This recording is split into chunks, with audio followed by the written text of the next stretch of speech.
Mister Kevin Richard, Salut Laurent. comment vas-tu? Écoute, ça va bien. Finalement, on s'en est sorti. Ouais, on va pas, non, on va pas casser la légende. Je vais pas raconter qu'on vient de passer 1 heure et demie en déboire technique. Ça va. Passons. Est-ce qu'il y a besoin vraiment de te présenter? D'habitude, bon, les gens qui sont, mais comme tu es quand même une des superstars du web, Ah bon? est-ce que j'ai besoin? Alors si, tu sais quoi? Parce que quand même, je regardais un petit peu et je me suis dit, mais il y a tout un côté de Kevin Richard que je connais pas. C'est tout ce côté sécurité, etc. Donc, bon, t'es quand même, t'as fait des études de Techos, etc. Donc, ouais, peut-être, vas-y, présente-toi quand même, CV en 30 secondes chrono. Bon, alors déjà, si tu tapes Kevin Richard, fais gaffe, j'ai beaucoup d'homonymes, hein. Si tu trouves un mec aux États-Unis qui joue de la guitare avec des loups et un feu, c'est pas moi, hein. Ça se verra. Mais kevinrichard.com d'ailleurs, c'est ce mec-là.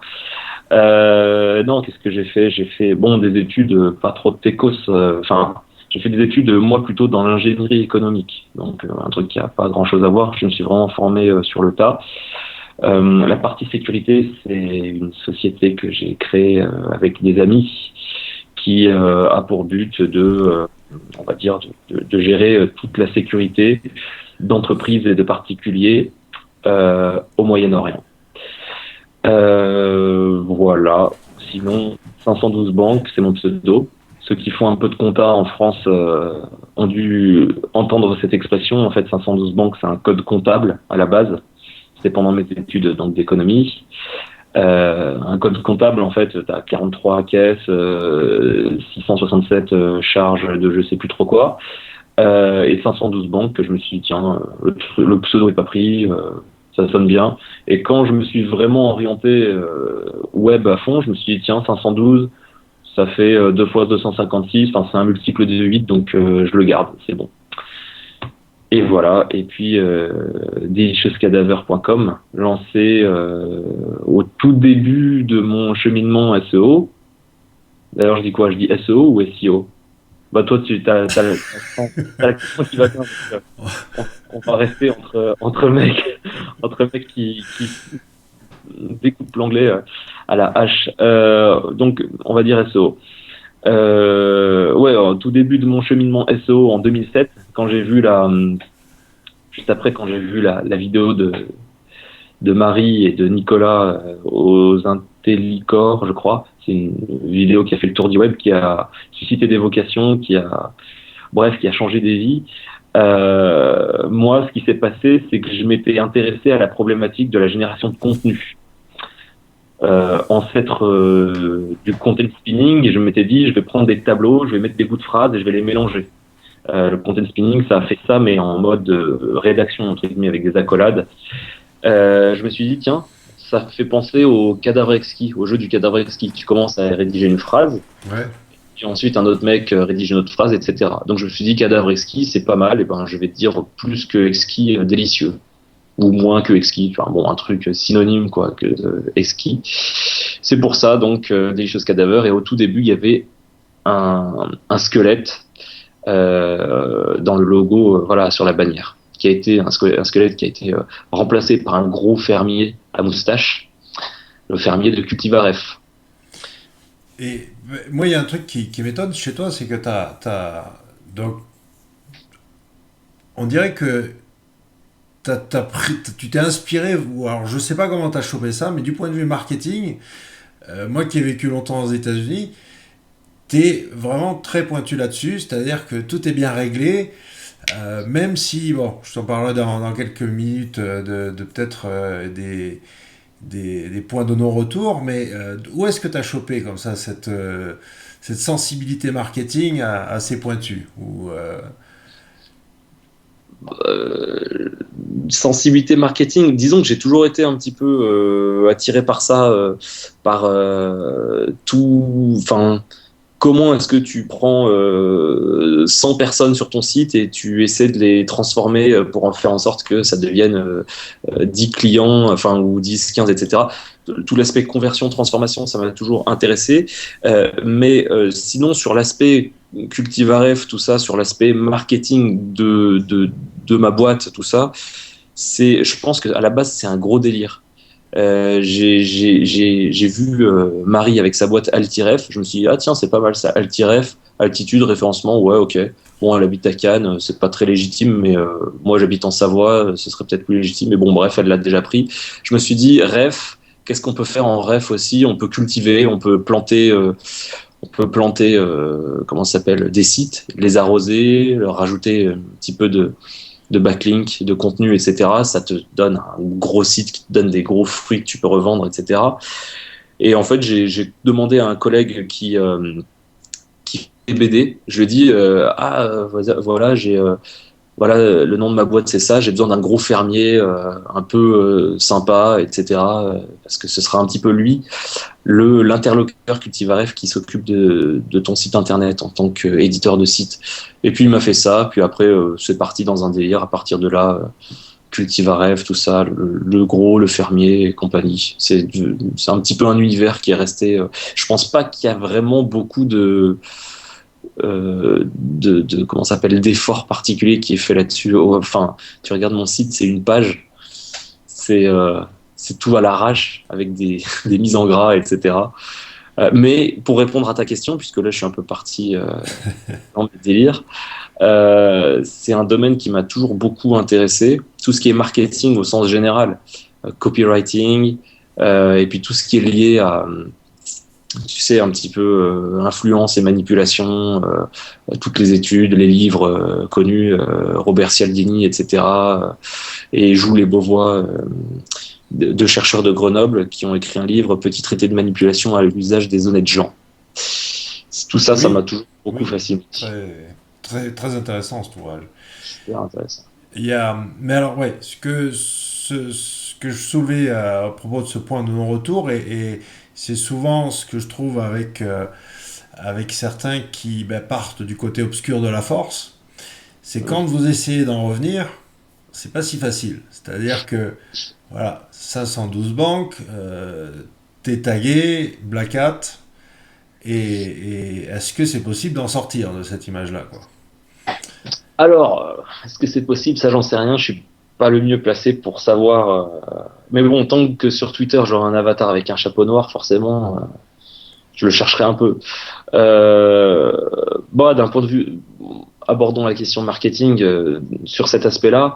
Il faut savoir un truc, c'est que Black Hat, c'est à double tranchant. D'un côté, tu peux avoir des contacts de grosses boîtes qui t'auraient jamais contacté, qui auraient toujours à contacter des grosses agences de référencement classiques, si elles avaient voulu de façon de l'Opti-On-Site, etc. D'ailleurs, je dis de l'Opti-On-Site, on peut faire de l'Opti-On-Site très poussé. Si elles avaient voulu du PowerPoint ou du costard cravate avec du reporting bullshit, elles auraient pu appeler des agences classiques. Et des fois, t'as des grosses boîtes, des gros annonceurs. Quand je dis gros, c'est des très très gros qui t'appellent et qui disent voilà, bon, on a testé telle agence, on n'a eu aucun résultat. Maintenant, on a besoin d'un truc qui avance. Donc, l'aspect Black Hat, c'est quand même pas mal là-dessus, sur cet aspect-là, parce que les mecs qui te contactent, ils se disent bon, c'est bon, moi j'ai besoin d'un mec qui va en dehors des lignes et qui sait, tu sais, un peu des Black Ops, quoi. C'est ça d'ailleurs ma signature sur mon mail, c'est SEO Black Ops. Ensuite, le problème avec le Black Hat, c'est que forcément, tu as un plafond de verre à un moment donné.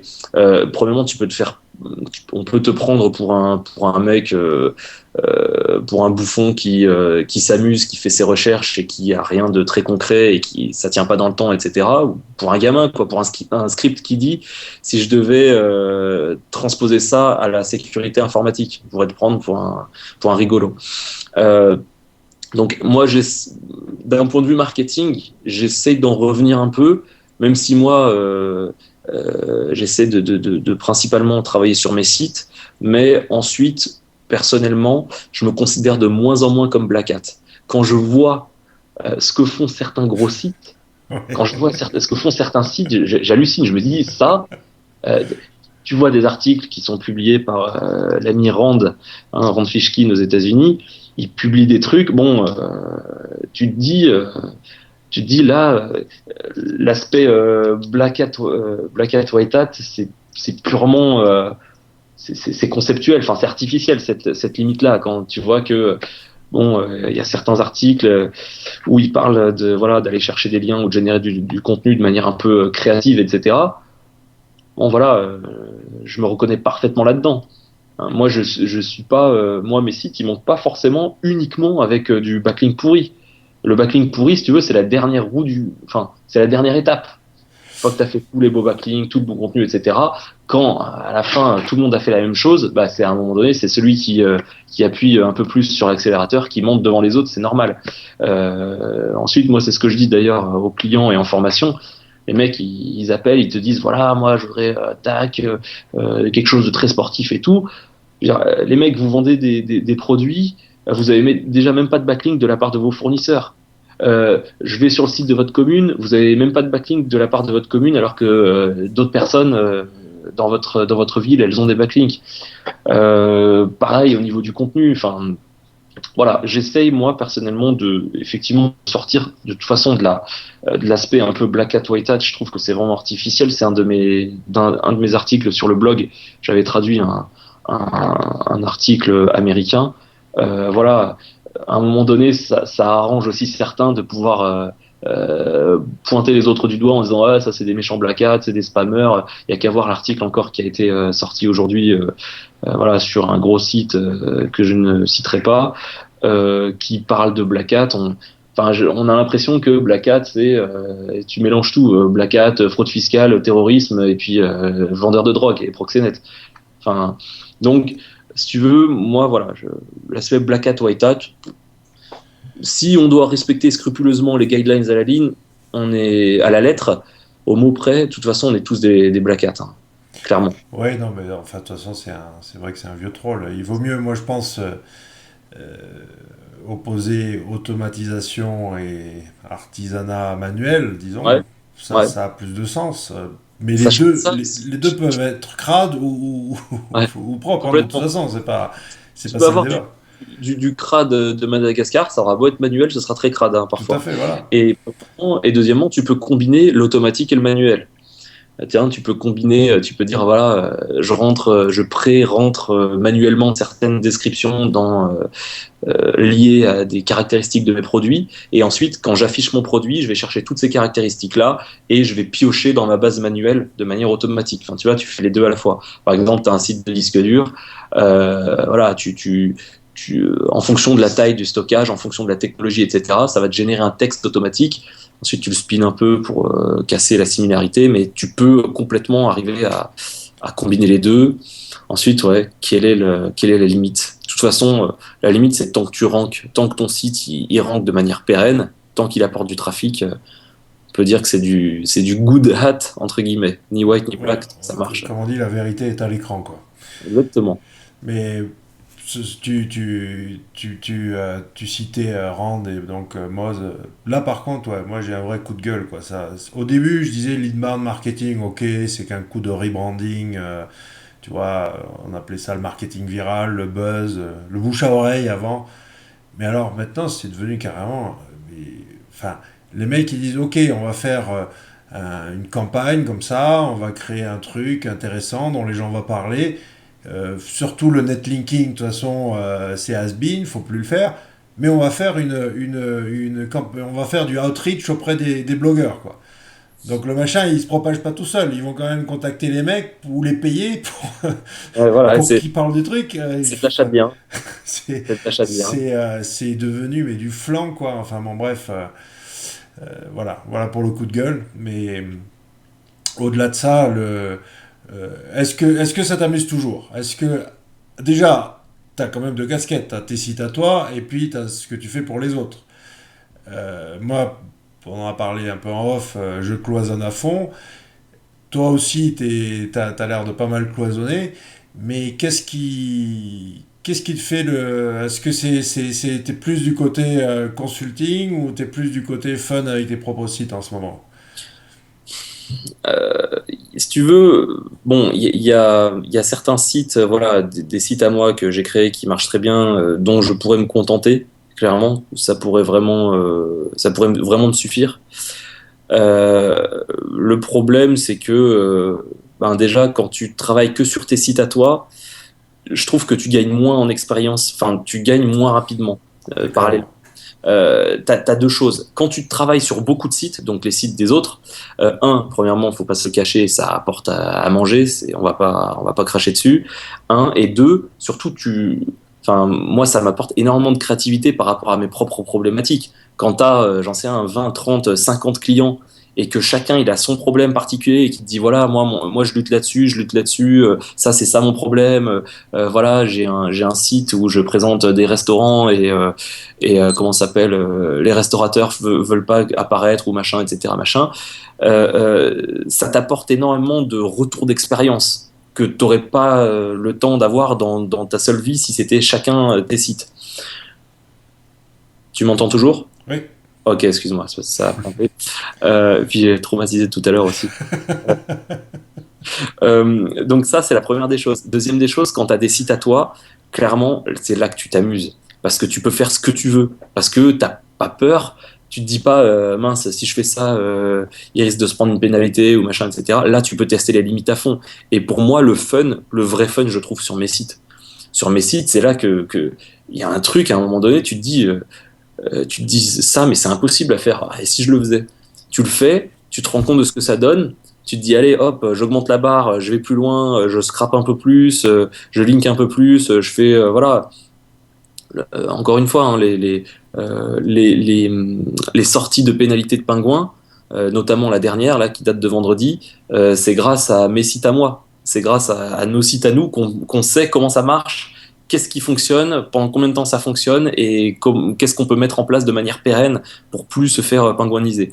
Donc voilà, il y a les deux aspects. Je pense que je recommanderais vraiment à tous ceux qui font que de la presta, bah, d'avoir des sites à eux, parce que quand même c'est la moindre des choses. À un moment donné, tu peux aider les autres autant que tu veux, tant que t'as pas tes sites à toi. Quelle est ta légitimité? Ensuite, voilà, du fun, on peut en trouver aussi avec les clients, hein, les mecs qui t'appellent avec des missions complètement, voilà, un peu tordues, des trucs, voilà, les mecs te disent, nous on a notre site qui marche, on veut faire une grosse opération sur un autre site qu'on va complètement cloisonner aussi. C'est marrant, tu peux parfois avoir des moyens industriels à disposition et t'éclater, clairement. Moi, je marche au fun, hein. Je le dis souvent dans toutes mes interventions. L'essentiel, c'est vraiment de s'amuser parce on a la chance d'être dans une profession, même dans un secteur où on peut quand même très bien vivre. Donc, voilà, l'avantage, c'est que si on peut, un, bien vivre et en plus, deux, pouvoir s'éclater, s'amuser, faire des tests, se marrer comme des gamins au collège, bah, ou même en maternelle, se dire tiens j'ai un triangle, qu'est-ce qui se passe si je le mets dans le rond, ça va pas marcher, ben si j'essaye quand même et qu'est-ce qui se passe, voilà, qu'est-ce qui se passe si je prends du sable et que je le mets c'est un moi dans du gâteau ou, voilà quel goût ça a. Ah, mais t'as clairement en plus le profil de celui qui évolue quoi, avec son temps, qui, comme tu dis, tu testes, enfin, j'en connais plein qui ont trouvé un truc qui marchait en 2003 et puis ils font toujours la même chose, encore Ouais, aujourd'hui quoi. ouais. Même si ça marche beaucoup moins, même s'ils gagnent 10 fois moins en travaillant 10 fois plus, non, ils n'ont pas la vision d'essayer d'évoluer vers autre chose quoi. Bah, parfois, quand tu te fais, parce que ça arrive, hein, que de toute façon qu'on respecte les guidelines ou pas, on se fait toujours éclater. Donc, quand tu te fais éclater, tu te rends compte que de toute façon, quoi qu'il se passe, on est tous sur une grosse branche que Google coupe quand il veut. On est tous sur un truc complètement instable. Donc, à partir de là, plutôt que d'essayer de pérenniser un truc qui, à mon sens, ne peut pas être pérennisé, je veux dire, t'as beau avoir le meilleur contenu, le meilleur site, le meilleur concept, tu sais pas du tout où est-ce que tu vas être dans 6 mois. Soit tu vas avoir 4 ou 5 concurrents qui vont sortir, soit tu vas avoir un concurrent qui va arriver avec 20 sites, soit Google il va pas aimer, il va sortir un nouvel algorithme qui va dire bah, finalement c'est plus X% d'encre optimisé, Pingouin c'est beaucoup moins. Enfin, on sait jamais. Donc dans ce contexte-là, dans un contexte d'incertitude, la seule possibilité c'est de s'adapter. C'est quoi? C'est adapt or die, ou un truc comme ça, le proverbe qu'ils utilisent outre-Atlantique. Voilà, soit tu évolues, soit tu meurs. Et puis aussi, c'est toujours l'aspect fun. Tu découvres un marketplace comme Amazon Mechanical Turk. Tu te dis, attends, il y a moyen de faire bosser des gens de manière automatisée sur des micro-tâches. Qu'est-ce que je vais bien pouvoir leur filer à faire? Donc au début, tu te dis, bon, je vais l'utiliser pour du backlink et tout. Puis finalement, tu commences à te dire, bah tiens, si je branche AMT sur de la rédaction de contenu, qu'est-ce que ça donne? Si je fais rédiger une phrase par type à chaque fois, est-ce que à la fin j'ai un texte qui veut pas dire grand chose, mais si je l'organise sous forme de liste, est-ce que ça peut pas être aussi intéressant? Si je prends AMT et que je le branche sur Google Suggest, qu'est-ce que ça donne? Ben, on sait ce que ça donne. Bon, pour moi, c'est la seule technique qui permet de modifier les Google Suggest, voire les recherches associées, mais ça c'est beaucoup moins, enfin c'est beaucoup plus aléatoire. Et voilà, ensuite, quand tu te dis, je prends du clocking, je rajoute de l'Amazon Mechanical Turk, je mélange et je rajoute, j'en sais un, moi, du backlink ou de la génération de contenu. Voilà quoi, c'est bah, des fois attention hein, la moitié du temps enfin tu découvres rien ou tu te rends compte que le truc ne marchait pas ou voilà. Mais il y a Ouais, mais l'autre moitié. tu le sens le truc. C'est-à-dire que, enfin, je pense que pour soi-même, je dirais pas qu'on peut garantir nos résultats, mais en tout cas, tu le sens quand tu vas la prendre la douille, quoi. Tu le sens quand tu appuies trop sur le, Ouais. et que, enfin, voilà, la contravention, tu la vois arriver, quoi. Ouais, Alors que pour un client, ouais, tu peux voilà. pas. Il y a trop de variables. Mm, mm, mm. Il y a Ah trop de bah, variables. surtout si le mec il a des salariés et tout, tu te dis attends, je fais ça, qu'est-ce qui va se passer demain? Il va devoir licencier tout ça, donc non. Avec un client, sauf s'il te le demande expressément et que tu lui dis attention, si tu fais ça, tu vas te prendre ça, etc., etc. Ouais, on peut pas trop appuyer sur le champignon, c'est clair et net. Non, non. Ensuite, voilà. Bon, moi j'aime bien essayer de tester des trucs. Si tu veux, j'aime bien suivre l'actualité des autres, mais j'estime qu'à partir du moment où un truc a été testé et validé par quelqu'un d'autre, j'ai plus rien à y faire. Ça sert à quoi de faire une énième étude qui parle toujours de la même chose? Et voilà, un blogueur, un référenceur a validé un truc, il a apporté le proof of concept, entre guillemets, il n'y a plus rien d'excitant là-dedans. Il y a juste à prendre, à récupérer, à reproduire, et on a les mêmes résultats. Sauf, enfin, quand on reproduit, on n'a pas tout le temps les mêmes résultats, c'est pas vrai, mais si tu veux, c'est pas marrant. Moi, j'aime bien plutôt essayer d'explorer des nouvelles voies, quitte à parfois perdre du temps, quitte à parfois, voilà, tout le temps que je passe à faire de la R&D, c'est du temps que je passe pas à gagner de la thune, c'est du temps que je passe pas sur les clients, c'est voilà, mais bon, c'est ce qui permet à un moment donné de se dire, bah, voilà, je vais bosser, je vais aller au boulot, ça va me marrer encore une fois, ça va me faire marrer, voilà. Mais tiens, donnons une exclue alors, puisque tu me parlais d'un tool, un mix SEMrush et Ranks. Alors, Ranks, ouais, Enfin, contrôle de positionnement voilà. Parce que et- Ranks, je connais très bien, je les aime beaucoup et je les recommande d'ailleurs. Salut Euh, Cédric, si tu nous entends. salut. En plus, c'est mes voisins, ils habitent à Grenoble. Non, non, en fait, ouais, moi, là, le tool que j'ai fait, qui a été fait il y a 6 mois à peu près, qui fonctionne en mode individuel hein, pour moi, pour faire ma veille, c'est en gros un truc qui permet de faire une veille SEO. J'ai dit SEO alors que j'aurais dû dire SEO normalement. Bref, une veille SEO de manière centralisée sur plein de requêtes. En gros, je monitore des requêtes. De toute façon, c'est un tool que toutes les agences sérieuses de référencement se sont fait de manière indépendante. Je sais qu'il y en a d'autres qui se sont fait des tools comme ça. Euh, En gros, tu monitores un pool de requêtes que tu pondères en fonction de si elles sont tapées ou pas tapées ou si elles valent si elles valent de l'argent en CPC. Un, donc tu les monitores. Deux, tu monitores les sites à l'échelle du temps. Donc ça, c'est tu monitores leur position. Mais trois, ce que tu vas faire, c'est que tu vas monitorer aussi tous les métriques possibles et imaginables. Les backlinks. Donc quelle est la création de backlinks, quelle est l'évolution des encres. Le PR, le nombre de pages indexées, les partages sociaux, etc., etc. Tu te fais un truc un petit peu costaud, et du coup, ça te permet toi de voir tout se monitor de manière automatisée, mais toi derrière, ce que tu fais, c'est que tous les matins ou tous les lundis matins, tu regardes un petit peu au cours de la semaine qui a déboulé sur les SERP. Donc, quel est le petit nouveau qui arrive et qui est premier sur assurance ou sur des gros mots-clés comme ça? Qu'est-ce qu'il a mis en place?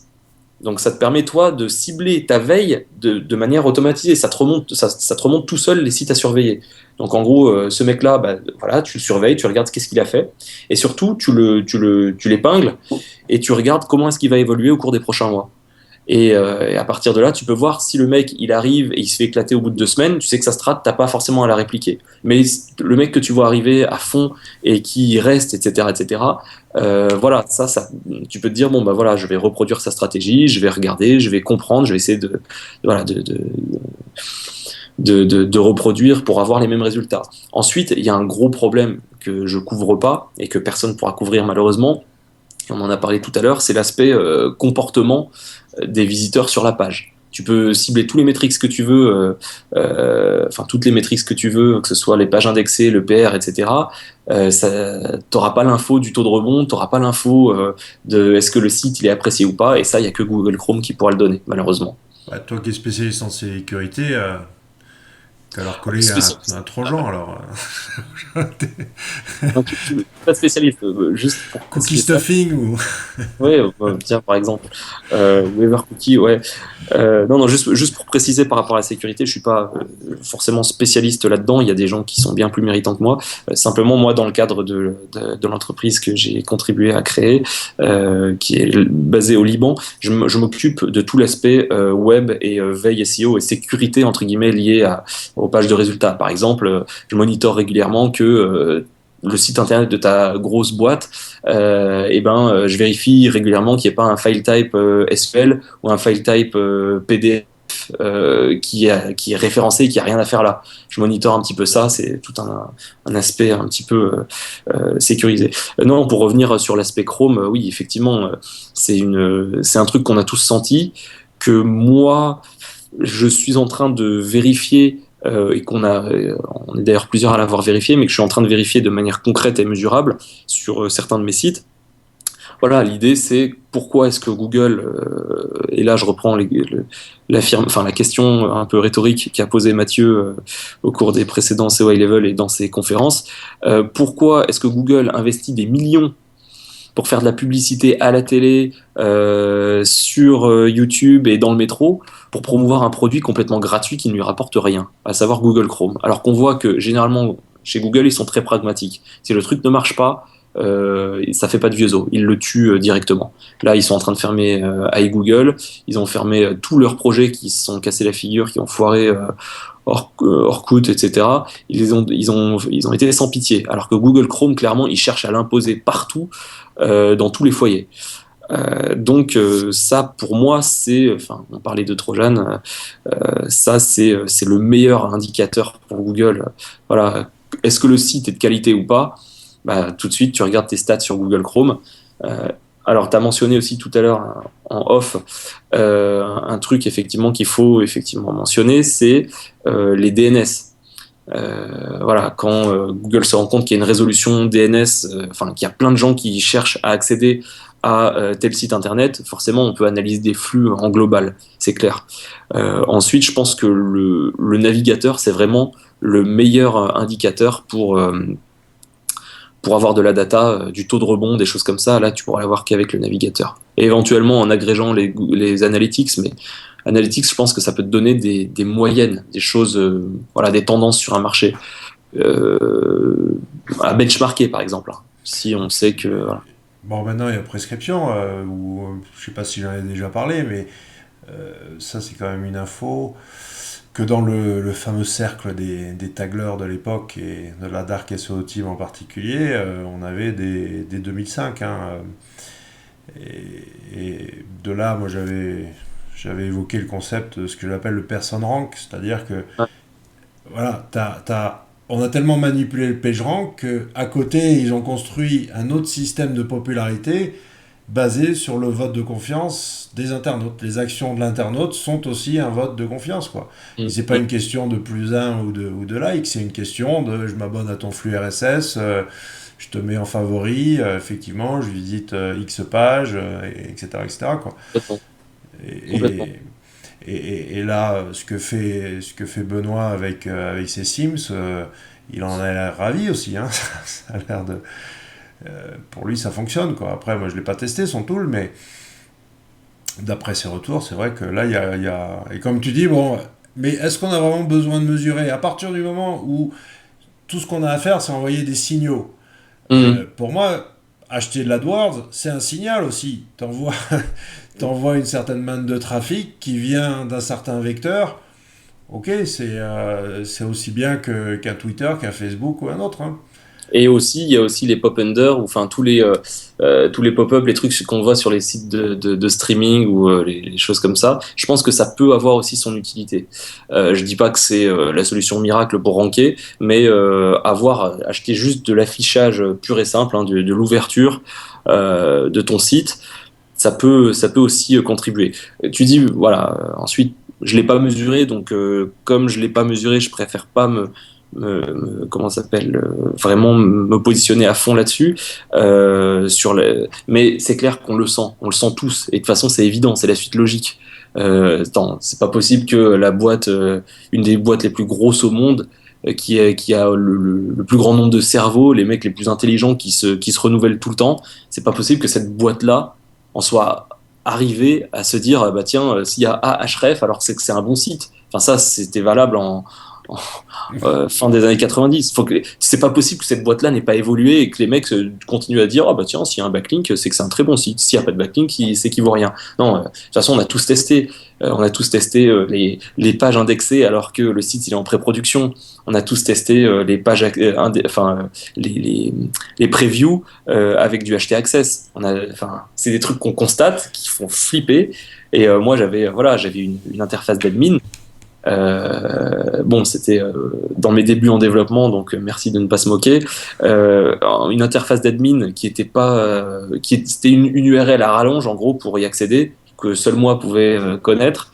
Et du coup, le robot Google, il a tout crawlé, il a crawlé chacun des liens supprimés et il a crawlé la totalité de l'admin. Donc, je me suis fait hacker par Google en gros. Je me suis fait pas hacker, mais je les cherchais quoi. J'avais qu'à protéger mon truc. Mais tu te dis, voilà, j'ouvre une page, Google se pointe, genre Google est derrière ton épaule et il se dit, ah ouais, c'est pas mal, ok. Voilà. Mais est-ce que tu crois que ça les fait encore triper le search? Est-ce que dans les grosses têtes pensantes et dirigeantes de Google, est-ce que c'est plutôt maintenant nous contre Matt Cutts, mais les autres ils sont dans Android, dans Chrome, enfin tout, des trucs Alors, qui sont un petit peu plus tripants que le search quoi. le search, enfin, pour moi, ça reste le défi fondamental de Google parce que le trafic qui vient du search, c'est le meilleur trafic que tu peux vendre à un annonceur. Un annonceur, tu peux pas lui vendre un meilleur clic que le clic du mec qui cherche expressément, qui dit voilà, j'ai des toilettes bouchées. Je veux dire, tu peux pas le vendre plus cher, ce visiteur-là, que ça. Si tu essaies de pusher à fond sur Facebook, ah, tes toilettes sont bouchées, ou sur des sites avec des bannières toilettes bouchées, etc., ce sera pas aussi puissant que le search. Donc je pense que dans tous les cas, ils vont toujours continuer à mettre une énorme priorité sur le search parce que on sera tout le temps en train de chercher. Alors on cherchera de manière différente avec Siri, etc. Mais ils peuvent pas se permettre de se faire bananer là-dessus. Ils doivent toujours être les premiers, c'est fondamental. Ensuite, c'est clair que voilà, avec les Google Glasses, avec les terminaux Android, avec tous les usages déclinés voilà, comment ça s'appelle, il y a les téléphones, il y aura les frigos, il y a les télés, il y a les connexions Internet, etc. C'est vrai que Google essaie de s'infiltrer absolument partout. Est-ce que ça les fait triper ou pas? Je sais pas. En tout cas, je sais que. La question, ça serait plutôt est-ce que Google peut devenir autre chose qu'un moteur de recherche? Comme Microsoft, est-ce qu'ils ont pu être autre chose qu'un système d'exploitation? Ou est-ce que Amazon a pu être autre chose qu'un vendeur de bouquins? Enfin, tu vois. Ouais, je pense que Google peut le faire, mais ce sera jamais aussi rentable que le search, donc ce sera toujours anecdotique. Oui, effectivement, ils ont révolutionné la cartographie, enfin Street View, mais c'est juste incroyable. Les mecs ont pris leur bagnole et ont parcouru les routes. Je veux dire, ça c'est un délire de mec bourré. Ouais, non, c'est Ouais, fou, les c'est mecs, fou. j'ai une idée, on va prendre nos bagnoles et on va prendre des photos de tout. Enfin, tu vois? Ok, validé. Donc oui, effectivement, les mecs ont révolutionné pas mal de choses. Ils se sont essayés à peu près à tout. Et je pense qu'ils vont continuer à révolutionner beaucoup de choses. Maintenant, je pense que ce sera toujours. Enfin, je dis ce sera toujours. Hein, on ne sait même pas comment, à quoi ça va ressembler Internet dans 5 ans. Mais je pense que ce sera toujours anecdotique par rapport au search qui lui doit. Enfin, c'est le produit vache à lait en gros. Tout vient de Ouais. AdSense, du search, et de la technologie, de la supériorité de Google. Tout le reste, ça permet de ramener les gens dans le giron, dans la nébuleuse, dans le microcosme Google, parce qu'à un moment donné, tu as ton téléphone Android, tu es familier de l'interface utilisateur de Google, tu as l'habitude de Gmail, etc. Voilà, tu deviens un peu prisonnier d'un écosystème. Comme avec Apple, t'as le téléphone, après tu vas passer au portable, après tu vas prendre l'Apple TV, etc., etc. Ouais, tout ce qui reste, ce sont des barrières morales de dire ouais, j'ai pas envie d'être traqué, j'ai pas envie d'être machin, j'ai pas envie de trucs, mais C'est tellement confort. quand les gens vont se rendre compte de toute façon que c'est utile, Voilà. Ouais. que c'est sympa, toutes ces barrières vont tomber. Hein, et la puce dans le cerveau, made in Google, ça va être génial de pouvoir jailbreaker les cerveaux des mecs. Tu te rends compte quand tu pourras scraper Ouais. Ah, mais c'est clair, mais attends. quand tu pourras scraper ce qui est à l'intérieur du cerveau de Xafun, par exemple. Tu te rends compte? Purée. Et tu sais quoi, je me mets en mode sandbox hein, si je crappe pas, parce que je crée une machine virtuelle pour. Non, non, mais il y a. Comment ça s'appelle? Je te recommande, je sais pas si tu l'as vu Black Mirror ou pas. Alors j'ai vu le premier, ouais. J'ai vu le premier sur tes recommandations, c'est excellentissime, Voilà, effectivement. le premier est pas mal, mais tu vas voir après, c'est complètement. C'est un univers. Pour moi, cette série-là, c'est une mini-série de 2 saisons de 3 épisodes chacun, avec aucun personnage en commun, aucun thème, enfin rien en commun. C'est des mini-films en fait. Pour moi, tout SEO ou tout geek ou toute personne un peu préoccupée ou enfin par la technologie devrait avoir vu cette série-là parce que tu vas voir si je vais pas te spoiler la suite évidemment, mais t'as un épisode en fait, c'est Google Glasses mais version très évoluée avec toutes les dérives que ça peut engendrer. Ce sera dans la saison 2 il me semble. Donc ça clairement voilà. Il y a aussi une autre vidéo que j'avais vue il me semble en 2008 ou 2009. C'était le web en 2050, je crois que c'était ça. C'est une vidéo d'anticipation économique, c'est comme ça qu'ils appellent. Ils disent voilà, en telle année, Google et Wikipédia fusionnent, il n'y a plus qu'un seul identifiant connecté. Après, tu commences à avoir tes données que tu stockes sur une puce, et ensuite ta puce, on te l'implante à la naissance. Et puis ensuite, tu as le monde voilà, connecté, tu es une espèce de monde parallèle Enfin bon, faut voir cette vidéo-là, je te la passerai après pour qu'on puisse la mettre en lien dans la description. Moi, mon conseil culturel, si vous voulez savoir le Google du futur, bah, c'est un auteur qui s'appelle Neil Stephenson et qui a érigé ce concept de métaverse dans un bouquin qui s'appelle Snow Crash en anglais. Je ne connais pas la traduction française Mhm. et je peux pas tout dévoiler.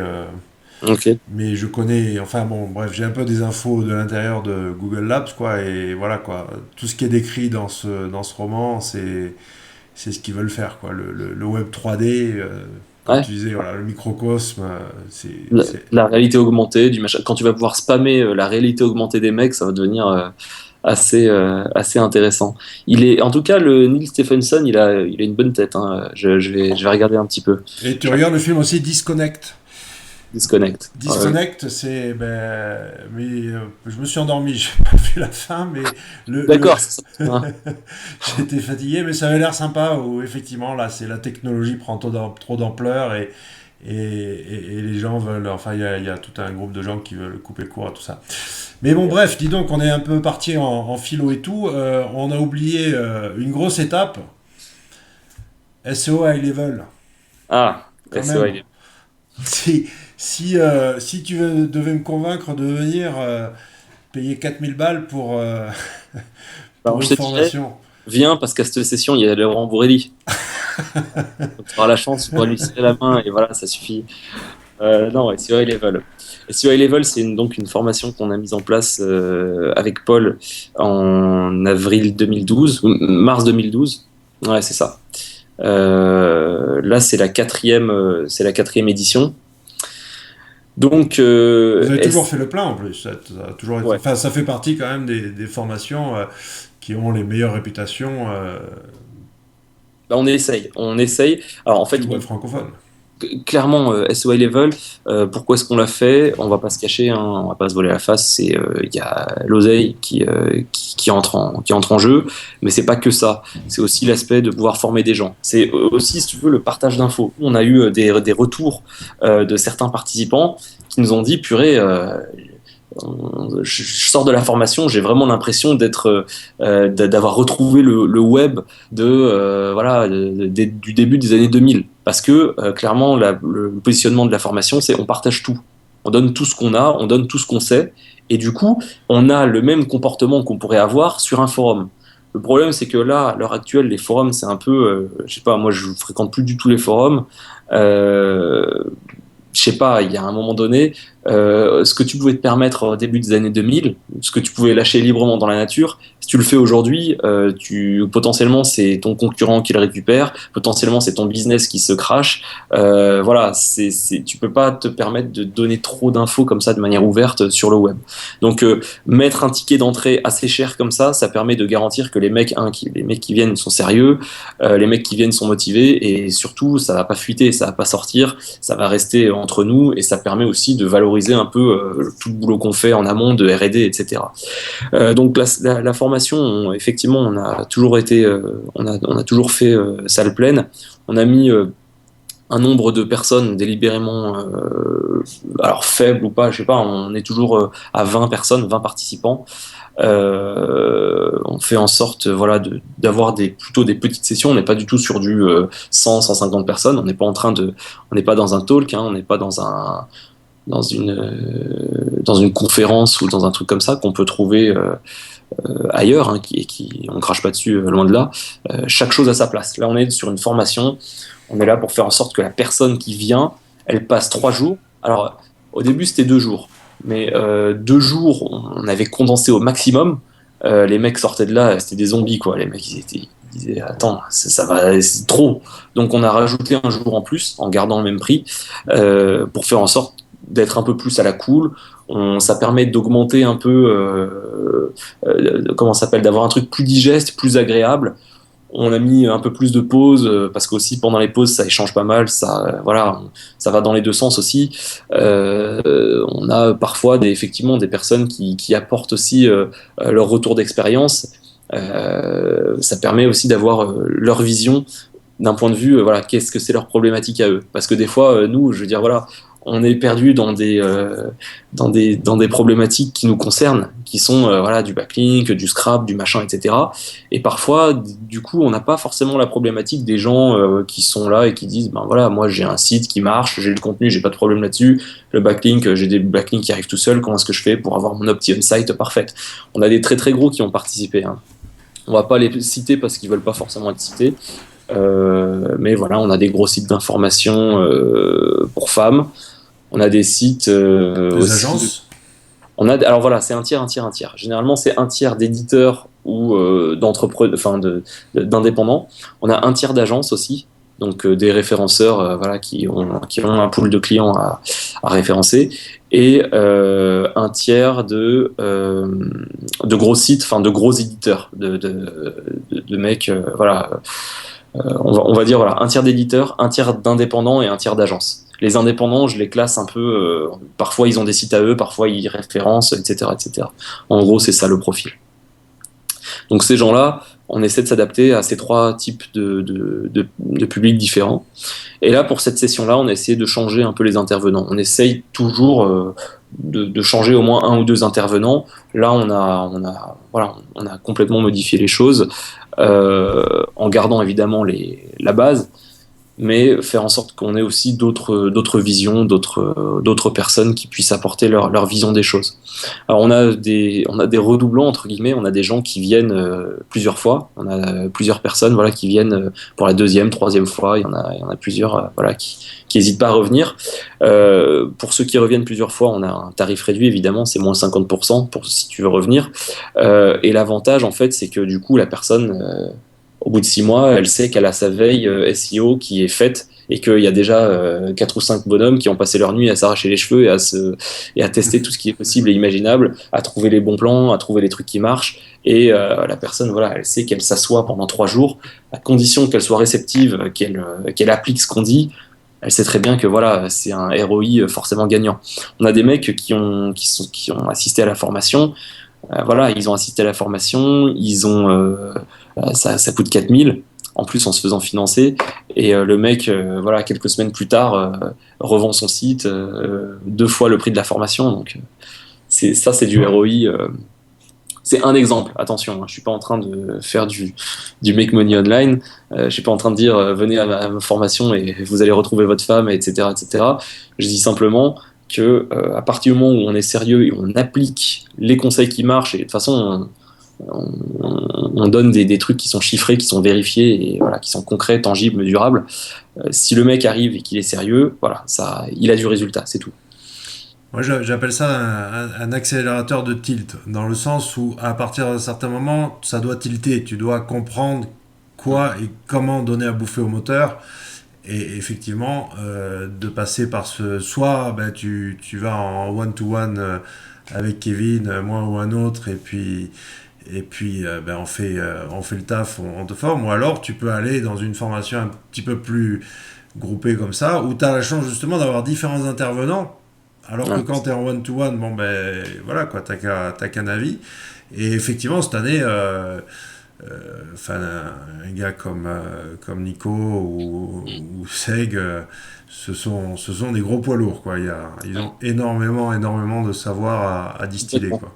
Non mais ouais, c'est clair que comme me disait Paul, je balance un peu, hein, il était super enthousiaste, il m'a dit purée, non mais attends, le talk de Intel, ça va être de la bombe, vas-y, franchement, elle va déchirer et tout, la formation. Je lui dis ouais mais je dis Paul, si on dit que la formation elle va être trop bien, je dis on est en train de la vendre, donc forcément, qu'est-ce que tu crois qu'on va avoir comme crédibilité? Ouais, venez, c'est trop bien chez nous.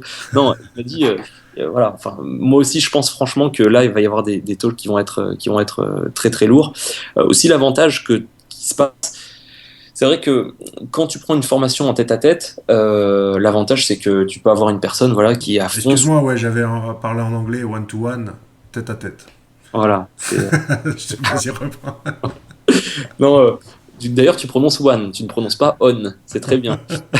Non, l'avantage que tu as avec une formation avec une personne en tête-à-tête, c'est que tu as quelqu'un qui peut se consacrer à 100% sur ta problématique.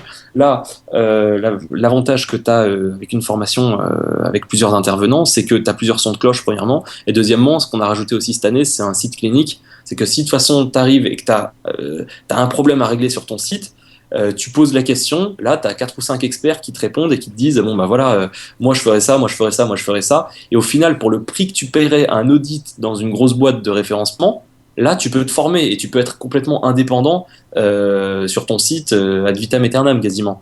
Donc c'est aussi ça qu'il faut se voir. Les mecs disent attends 4000 euros c'est vachement cher et tout. Non, c'est pas cher, 4000 euros c'est le prix d'un audit sur un site. Donc pour le prix d'un audit, là tu arrives à être complètement indépendant et à avoir les années et les années de recherche et d'expérience des intervenants. Là tu les as, puis même tu peux carrément aller voir les mecs en off et dire voilà viens je te paye un coup, voilà dis-moi mon truc c'est ça, réponds-moi en 10 secondes qu'est-ce que tu ferais. Et là effectivement tu peux gagner énormément de temps. C'est comme ça que ça a été fait en tout cas. Mais en tout cas, quelles sont les dates? C'est le 20, 21, 22 novembre. Ah oui, 20, toi tu 21, peux, 22 parce que novembre. c'est moi qui t'ai réservé tes billets d'avion. Exact, exact. Et il faut que j'y retourne la semaine d'après pour Jean-Benoît Moins, une autre formation qui pèse très lourd. Donc, Mais bon, Benoît, tout ça, c'est un autre sujet. Oui, il y a effectivement un même niveau si de... Même si je tiens juste à préciser que sa formation a l'air terrible, effectivement aussi. Et tu m'as titillé, ça m'a donné envie d'y aller. Le problème, c'est que la semaine d'après, je peux pas. Mais je vais m'y intéresser de près. Parce que je considère que CO High Level, c'est une formation qui est complètement complémentaire avec les formations qu'on peut avoir par ailleurs sur le marché. Voilà, l'analyse de log, c'est une chose aussi. Apparemment, la formation des frères Perronnet a l'air terrible. C'est pas du tout, moi je suis pas du tout en mode ouais voilà il y a notre formation et tout. Et tiens pour la petite anecdote, Jean-Benoît, d'ailleurs, sur Viadeo, il y en a peut-être certains qui sont dans mes contacts sur Viadeo. J'ai envoyé un mail automatique, tu sais, personnalisé. Donc, genre, ça aspire le profil de la personne, ça prend son prénom, ça prend un de ses tags, est-ce que c'est SEO, e-commerce, etc. Et j'ai j'ai spammé Jean-Benoît sans faire exprès. J'ai regardé mes mails envoyés, j'ai dit oh non et tout. Et salut Jean-Benoît, j'ai vu que tu étais dans le domaine du SEO. Si ça t'intéresse, nous organisons une formation. Je me suis dit oh non la honte quoi. Pire. Du coup j'ai arrêté mon script. Je me suis dit c'est bon, je vais y aller en mode je fais pas de pub. Enfin si je profite de Laurent Bourrelli, je hack son podcast pour faire une grosse promo et voilà ça suffira. Non, je crois que la promo, vous n'en avez même pas besoin, c'est fait tout seul. L'historique de la formation parle d'elle-même. Mais c'est vrai qu'enfin, moi, je trouve que là, c'est monté en puissance cette année. Bon, il y avait vous qui ont aspiré vers le haut le niveau des formations, Jean-Benoît. Les frères Perronnet, eux, par contre, c'est pas assez cher. C'est clair, je leur ai dit, il faut qu'il y ait au moins, ça vaut au moins un minimum 2 fois plus leur truc. Mais c'est complètement autre chose, ouais. Fonctionnement d'un moteur de recherche, il nous a retourné les neurones sur des trucs fondamentaux comme le PageRank, quoi. Il a aussi validé mon système de cocon sémantique, c'est quand même qui est sympa quand un docteur S algorithme te dit ouais ben en fait t'as raison mon gars quoi. Alors, le cocon sémantique, du coup, c'est quoi la larve qui sort du cocon? Qu'est-ce qui sort du cocon après? J'ai essayé Eh ben tu viens gratos sur SO High Level non bon bah tu le verras. Ça marche. Non, mais. Voilà. Mais oui, effectivement, la larve, on verra. Non, par rapport, en tout cas, à ce qui se faisait au niveau des formations avant, on va pas. C'est pas bien de critiquer les confrères, mais On critique pas. ça volait pas haut, quoi. Ou Alors, alors, c'était des trucs packagés par des boîtes qui ne voilà. connaissent rien à rien, qui font simplement, voilà, leur business, c'est les formations.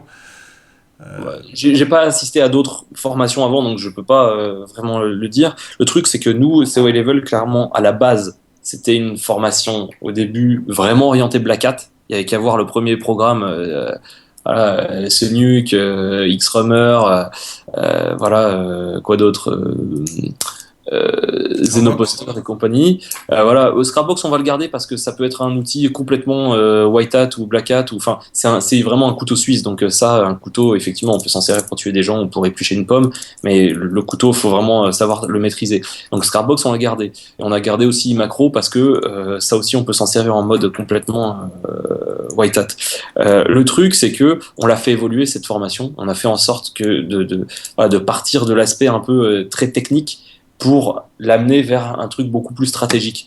Parce qu'on estime que les formations techniques, elles peuvent être prises de manière complémentaire. Je veux dire, voilà, nous, par exemple, on a toute une matinée qui va parler de l'optimisation on-site. Ensuite, voilà, on te donne la stratégie, on te donne les retours d'expérience, etc. On te donne tout ça. Et si ensuite, tu as besoin d'avoir une formation en analyse de log, tu sais que les formations apparemment de qualité existent sur le marché, tu sais que tu peux y aller. Enfin voilà, si tu as besoin d'une formation, j'en sais rien, en outil de netlinking massif ou d'automatisation extrême, tu prends une formation avec un mec voilà, sur un outil d'automatisation, il n'y a pas de souci là-dessus. Donc nous, voilà, on a vraiment essayé de focaliser principalement sur un truc essentiel qui est le retour d'expérience. On est quand même là en train tous de manipuler Google. C'est une boîte noire, hein, on fait rien d'autre que du reverse engineering à longueur de journée pour essayer de comprendre ce qui fonctionne pas, etc. Donc le retour d'expérience, c'est vraiment, je pense, la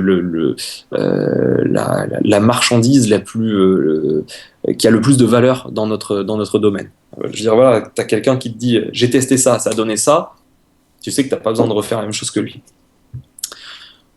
Moi, le problème que je constate avec tous les événements auxquels je participe, c'est que souvent les gens viennent à un SEO Camp ou un truc comme ça en pensant trouver le secret du référencement. Alors que en tant que conférencier, un truc de 40 minutes où tu t'adresses à un panel, une audience qui est nombreuse déjà et puis hyper variée, ça n'a rien à voir avec quand tu es avec 20 loustiques et effectivement que tu peux rentrer dans le vif du sujet pendant des heures, quoi. Complètement. Alors voilà, ça c'est aussi un truc. Enfin, on avait testé. Il y avait donc Thomas ainsi que Franck, qui avaient fait des tests voilà, sur certains noms de domaine et qui avaient donné l'info au Barcamp en disant ouais, faites en sorte que ça sorte pas d'ici. Faites en sorte que ça sorte pas d'ici. Voilà, il y avait 150 mecs, voilà, les crocs acérés, qui, même pendant que les mecs parlaient, ils étaient en train d'appliquer l'astuce. Et il y en a même qui avaient lâché des tweets, etc. Donc, voilà, c'est des publics différents, c'est des audiences différentes, c'est des objectifs différents. Et surtout, voilà, quand tu parles pendant 2 heures de maillage interne et que tu as une interaction avec la salle, c'est pas pareil que quand tu parles de manière beaucoup plus limitée.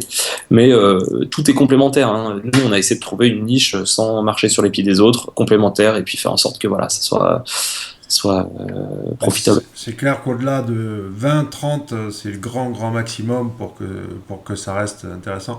Mais tu évoques un sujet intéressant qui est encore un fameux troll du SEO qui dure depuis toujours, mais qui est remonté un petit peu à la surface au travers de différents billets, dont un de Sylvain publié chez moi. Est-ce qu'on peut partager ou pas? Et ben ça, voilà. Moi, là-dessus, ouais, comme tu dis, hein, c'est un troll depuis le début. Le problème, c'est toujours, je pense on peut tout partager. Ça dépend avec qui, hein. C'est comme l'humour, on peut rire de tout, ça dépend avec qui. Ensuite, ce que m'avait dit Thibaut, donc Pagaza, quelqu'un que j'apprécie énormément. Il y a un site, c'est pagaza.net. Pour ceux qui veulent aller le visiter, il m'avait dit un secret, c'est rien d'autre qu'une chose qui se dit qu'à une personne à la fois. C'est tout. Donc, est-ce qu'on peut partager ou pas en domaine du SEO? Moi, j'avais publié un article là-dessus au tout début de Digest Cadaver en disant voilà, je pense que non. On peut pas. Et puis d'ailleurs, Paul l'avait super mal pris. Il était venu, il m'avait agressé direct et tout dans les commentaires. Il m'avait dit ouais, tu craches dans la soupe, c'est dégueulasse et tout machin. Après, on avait discuté ensemble sur Skype. On avait clarifié un petit peu nos, euh, nos, nos points de vue divergents. Mais en gros, on a pu le voir. L'astuce de Twitter nofollow, il l'avait publié, il l'a partagé, il a joué le jeu, il l'a partagé. Et du coup, Twitter a fixé le truc. Pareil pour Tumblr. Tous les Tumblr en dofollow, voilà, ça a été partagé, ça a été épuisé. Dès que tu balances un truc, par définition, tu as besoin d'avoir allez, 2-3 mecs qui connaissent l'astuce et encore des mecs qui vont pas abuser dessus. Voilà, dès que tu le partages à plus grande échelle, bah, c'est fini. Tu sais que le plan il est cramé de manière systématique. Donc à la fin, tu te dis attends, ça sert à quoi? Donc la seule chose que tu peux partager, c'est de l'on-site. C'est des choses où s'il y a 2000 personnes qui le savent, c'est pas un problème. Un plan backlink ou un endroit pour créer des blogs sur le site d'une académie, ça tu peux pas le dire à tout le monde parce que voilà. Enfin, je sais pas. Tu as dit deux mots très intéressants. Tu as dit trucs et astuces. Et ça me fait penser à un commentaire de l'illustre Papy Spinning qui répondait sur je sais plus quel billet, peut-être proche chez Loïc Elias. Et qui disait voilà, de toute façon, les trucs et astuces, c'est voué à mourir. Attends, je sais pas, je suis sûr que toi aussi, tu peux l'avouer. Et moi, je peux l'avouer aujourd'hui, il y a prescription. Mais à mes débuts, à moi tout seul, j'en ai cramé des trucs. J'ai pas eu besoin de les partager. Ouais. Oui, non, Et c'est des clair. trucs genre, enfin, je me rappelle que choper le PageRank 8 de la home d'Opéra grâce au blog, ça ils Ouais. l'ont coupé quand ils ont vu qu'il y avait un Français qui postait toutes les 30 secondes, quoi. Ouais, ouais. Bah, de toute façon, c'est ça. Je veux dire, SOS Blog, c'est une très belle plateforme. Les mecs, ils ont même plus mis de nofollow, ils ont mis du no link carrément. Tu essaies de faire un lien, il n'y a plus de lien. Et ça, ça a été pendant Pandaranol ou pendant Monte-Carlo, je sais plus, pendant un concours de référencement, ça a été, elle s'est fait exploser cette plateforme. Et notre plateforme, c'était Blogorama où si tu te débrouillais bien, tu pouvais avoir du follow. Là, les mecs, tu peux plus jamais créer un blog sur Blogorama. Tu crois que tu le fais, mais ils t'envoient jamais le Mais mail de confirmation. tu sais que pendant Mangeur de Cigogne, t'avais Stéphane, l'organisateur, qui passait derrière nous, nettoyer, tellement il avait honte des trucs qu'on C'est faisait, ça. quoi. C'est-à-dire on allait pourrir des trucs qui étaient quand même respectables. Ouais, ouais, Et il allait, genre, enfin, à l'époque, c'était vraiment les wikis, quoi. C'était la fête, hein. ouais, ouais. C'était la fête. Et il allait nettoyer derrière, quoi, en se disant, les gars, non, je peux pas, là, quand même, moralement. Non, mais c'est clair. Mais ça reste des trucs et astuces. Est-ce Oui, que. c'est pas, c'est pas l'essentiel. C'est Voilà, pas après, il y a quand même la méthode empirique. exactement. Même si on dit, alors ça, c'est aussi le grand discours, corrélation ne veut pas dire causalité, etc. À partir d'un certain moment, on a quand même admis que la title était l'élément le plus important on page, Ouais, quoi. ouais, Il y a ouais. une certaine méthode empirique qui a fait que le partage de plusieurs, enfin, à partir d'un certain volume de partage, on a pu décider que effectivement, corrélation voulait dire causalité, quoi. Complètement, c'est clair. Ensuite, voilà, l'essentiel, c'est la stratégie. C'est pas le wiki, le blog PR5 ou machin. C'est comment je fais pour trouver ce truc-là. Je veux dire, le hasard, oui, tu peux tomber dessus par hasard, mais ensuite, il y a des méthodologies simples à appliquer step by step et où tu peux tomber sur des très gros plans, des très belles choses où tu es tout seul à l'utiliser encore en 2013. C'est de plus en plus rare, mais ça marche toujours. Donc, oui, effectivement, le truc et astuce est voué à disparaître. Ouais. Donc, il faut relativiser par rapport à ça et pas forcément trop s'énerver comme certains qui viennent gueuler parce que un plan est pourri. Bon, ben voilà, il est mort, il est mort. Le plomb est pourri. Ensuite, le problème, c'est ça. C'est toujours. Ça fait chier, mais bon. Voilà. Tu sais, le problème aussi, c'est que c'est un peu la théorie des jeux. Hein. C'est. Tu sais, le dilemme du prisonnier. Quand tu as deux mecs que tu mets à Le part dans choix ce. impossible. Voilà, c'est ça. Tu te rends compte que forcément, le choix le plus rationnel possible pour chacun des acteurs, c'est de pourrir le truc avant les autres. Donc, c'est pas très beau. Quand tu trouves un plan où tu es tout seul entre mecs de confiance, ça va. Mais dès que le truc commence à être connu, ben, pourris le plan avant que ce soit quelqu'un qui le pourrisse avant toi. Et puis, au lieu de linker directement ton site, tu linkes des parasites, tu linkes des trucs intermédiaires, etc. Ouais. C'est. Mais est-ce que tu trouves pas que la nouvelle génération, quand même, justement, les crocs un peu plus acérés, C'est clair.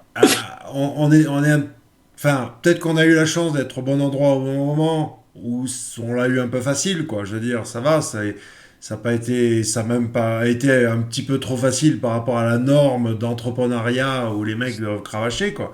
Mm, Mais aujourd'hui, oui, moi je les trouve très très aiguisés, quoi, hein, les jeunes loups, quoi. Ouais, bah, disons que c'est clair que tu peux faire le parallèle. Bon, on dit qu'il faut pas dire Black Hat, etc. Mais si tu prends un parallèle comme ça, forcément, c'est comme un peu la Cosa Nostra, hein, la mafia traditionnelle sicilienne avec le respect des règles, etc. Et les mafias de l'Est, les mecs sans foi ni loi qui font du trafic d'organes, etc. Oui, à un moment donné, quand les mecs ont de plus en plus faim, il y a, voilà. Parce que je pense qu'il y a aussi les enjeux économiques qui sont là. Je veux dire, il y a qu'à voir les sommes dépensées dans le SEO.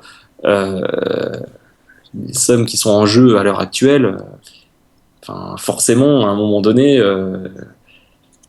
voilà, l'argent, il va avoir tendance à mettre un autre état d'esprit peut-être dans, dans les, chez les gens, premièrement, dans les différents sites internet, ceux qui les référencent, et il y a cet élément-là, et ensuite il y a les mecs qui arrivent, qui disent non, moi je connais personne, j'ai aucun intérêt à respecter qui que ce soit, je fais mon truc dans mon coin, et puis après moi le déluge. Bon, ça marche, mais le problème c'est que on se fait pas que des amis quand on fait ça. Et le truc c'est que s'il y a un domaine dans lequel il vaut mieux avoir des amis, c'est quand même le référencement. Sauf si t'es très bon. Si t'es très bon, tu peux tout cramer, tu peux faire entre guillemets Attila le 1, tu peux y aller, tout défoncer, tout cramer. De toute façon, tu t'en fous, t'es très bien tout seul. Bon, ensuite, je sais pas, d'un point de vue karmique et d'un point de vue et intelligence émotionnelle, il vaut mieux dans la vie en général avoir des amis. Ça marche mieux. Ben, effectivement, enfin, j'ai en tête un client qui était un éminent spammer, enfin, oui, je dis était éminent spammer au niveau mondial, peut-être un des plus gros, un des plus gros, et effectivement, aujourd'hui, ben ouais, son karma lui a, Ouais, Pingouin l'a tué, quoi, en gros. ouais, voilà. Et, Ah. et il essaye de vendre ce qui lui reste, mais bon, bah, voilà, quoi, la fête est Et finie, quoi. le problème, c'est que quand tu as fait ça, ok, tu t'es pris un panda, un pingouin, etc. t'as des potes, tu peux négocier, tu peux aller voir les mecs, dire attends, vas-y, fais-moi un backlink ici, fais-moi ci, fais-moi ça, machin, on bouffe ensemble. Enfin, tu peux toujours trouver des purs endroits où poster que t'aurais pas si tu faisais tout en automatique, en mode je pense qu'à ma gueule, et puis derrière, qu'ils aillent tous crever. Oui, le jour où tu tombes, quand t'as fait ça, derrière, bah, t'es tout seul et ça fait un peu plus mal. Alors que quand t'essayes de ménager un petit peu tout le monde, voilà, travailler ton réseau en mode positif, tu vois, laisser un petit peu de la place aux autres, pas trop pourrir et tout, ben voilà, derrière, tu sais que tu peux avoir des ressources. Enfin voilà, c'est tout, toute la théorie karmique, effectivement, fais du bien, t'auras du bien. C'est ça. En parlant de karma, transition tout trouvé avec, j'aime bien, enfin, je pense qu'on est du même avis au niveau de Panda, donc je vais te laisser parler à ce niveau-là. Est-ce que vraiment le moteur peut, j'allais utiliser le mot comprendre, mais on va même pas aller jusque-là, mais aller jusqu'à un niveau d'interprétation poussé du contenu de qualité. Qu'est-ce que c'est que cette foutue qualité, quoi? Est-ce que c'est simplement cette histoire d'environnement ou ça Alors peut moi, vraiment j'ai un avis là-dessus. Je sais que il y a beaucoup de personnes qui le partagent pas du tout, mais c'est mon avis et tant que j'ai pas la preuve du contraire, je continuerai à penser ça. Je pense que effectivement, Google peut parfaitement arriver à comprendre, grosso modo, des textes simples, hein, avec du translate, ils ont tellement de data qu'ils arrivent à comprendre. D'ailleurs, ils veulent faire quoi? Ils veulent virer là, les interprètes à l'ONU ou je sais plus trop où et les remplacer par des robots qui traduisent en automatique on the fly. Donc Google peut réussir à comprendre ou du moins à passer un texte d'une langue à une autre. Mais euh, comment est-ce que Google peut arriver à comprendre les sous-entendus? Comment est-ce que Google peut arriver à comprendre l'ironie? la Comment est-ce que qualité? La la qualité qualité? surtout. Est-ce que parce que j'en mets des tartines, c'est mieux? Est-ce que parce que je commence toutes mes phrases par un mot de liaison, genre présentement ou depuis les Trente Glorieuses ou de tout temps, les hommes ont toujours voulu, etc. Est-ce que c'est parce que je fais des tartines entières que c'est de la meilleure qualité? Non. La qualité, de toute façon, je pense pas que le robot ait la vocation d'essayer de comprendre, de devenir un cerveau humain et de le comprendre, de Ouais, comprendre mais la c'est qualité quand d'un même texte. ce qu'ils ont dit avec Panda. Ils ont dit oh, on veut dégager les sites de mauvaise qualité. Alors voilà, Ce la qui qualité, implicitement veut dire faites des sites de bonne qualité. Et voilà, moi, j'attends toujours qu'on m'explique ce que ça veut dire, quoi. la qualité, la qualité, c'est ce qui plaît aux gens, tout simplement. Moi, ce que je pense, c'est que voilà, Chrome te permet enfin Chrome et l'écosystème Google te permet de comprendre ce qui plaît aux gens. Il y a un truc, je le cite souvent en exemple, ce mec, parce que c'est un maître, c'est le mec qui fait How to Basic. Donc c'est, tu sais, comment faire. Tu tapes n'importe quelle requête qui commence par How to en anglais, tu vas tomber sur une vidéo sur YouTube avec une petite vignette vachement comment ça s'appelle, vachement léchée, très propre, etc. Genre How to make brownies, bah tu vas avoir ton brownie tout beau, caramélisé, etc. Et quand tu cliques sur la vidéo, tu vas avoir un mec qui va prendre un saumon, qui va le mettre dans un mixeur avec du lait qui déborde de partout. Il va prendre du riz cru, il va balancer tout ça dans un plat, il va le jeter et après il va shooter dans un bébé, enfin une poupée de bébé évidemment. Et ce mec-là a la dernière fois que j'ai vu ça, j'en ai parlé au VLC, donc le VLC Camp de Raphaël. D'ailleurs, il faut qu'il continue. Il a dit qu'il allait l'arrêter, mais il faut absolument qu'il continue. Et si, de Le toute plus façon, on va le souvent. prendre, ouais, on va le prendre en otage et on va faire en sorte qu'il le continue, qu'on le force à continuer son VLC. Sinon, on va l'éliminer, lui et ses sites. Donc, tout ça pour dire que How to Basic, ce mec-là, à l'époque du VLC, il avait 210 millions de vues cumulées sur toutes les vidéos. Il prend un thème qui est à la mode, par exemple GTA V, sortie de GTA V, how to install GTA V ou comment avoir GTA V sur le PC. Alors qu'est-ce qu'il fait? Il prend un ordinateur, il l'éclate, il met du lait dessus, il éclate des œufs. Le truc qui revient souvent, c'est qu'il éclate des œufs. Et voilà, et en gros, ce mec-là, tu regardes sa barre sur YouTube, sa barre des likes, le mec, il est à 99% de likes. Tu cherches comment faire en sorte que quelqu'un arrête de fumer, tu tombes sur un mec qui met des coups de pied dans une peluche de bébé, qui lui met du lait dessus et des croquettes pour chien. Forcément, voilà, ces vidéos, elles buzzent, elles sont partagées énormément. Et pourtant, Google, comment est-ce qu'il fait pour savoir que cette vidéo-là, elle est mieux qu'une Bah alors voilà, il y a tous les aspects likes sous la vidéo, il y a le fait que les gens restent, il y a le fait que la vidéo elle est cliquée, etc., etc., etc. Donc Google, je pense que la qualité, il la juge. Euh, on parlait de Panda. Je pense que la qualité, il la juge uniquement, enfin, en très grande majorité, grâce au retour des utilisateurs. J'ai des sites entiers remplis de données tabulaires, de données rébarbatives, parfois de données scrappées, mais ça plaît aux gens, ça apporte une vraie valeur ajoutée. Je veux dire, le mec est là, il tombe sur la page, et vraiment, il a l'impression ça lui sert. Et ben, Google va élever ses contenus et va les mettre devant tous les concurrents, alors que concrètement, c'est un tableau avec des heures. Tu vois, un tableau avec des heures, ou avec des heures de passage, etc. C'est du contenu scrappé, dupliqué, que tu vas avoir sur d'autres sites ou même sur d'autres pages en interne. Google dit non, ce résultat est pertinent. Et pourquoi? Parce que les gens cliquent dessus, parce que les gens l'apprécient, le bookmark, et font tout ce qu'ils font quand quelque chose vaut la peine. Et Pingouin alors? Pingouin, d'après ce que j'ai vu, Pingouin, bon, il y a différents éléments. On va en parler en détail à la formation C'est High Level. Paye tes 4 000 euros. Et non, on va. Pingouin, moi, ce que je pense, c'est que c'est essentiellement. Enfin, ce que je pense d'ailleurs, c'est ce que je pense, c'est ce que plein de gens pensent et ce que plein de gens ont constaté. C'est de la suroptimisation de l'encre. On commence à dire ouais, les supports pourris, etc. Non, pas forcément. Tu peux continuer à poster sur j'allais dire le mot, donc il faut que j'évite de dire, tu peux continuer à poster sur des supports qui sont quand même assez spammés, à condition que tu fasses attention à ton encre. Moi, je pense que vraiment, Pingouin, il y a quelque chose qui s'est joué par rapport à l'encre et aussi par rapport aux redirections 301.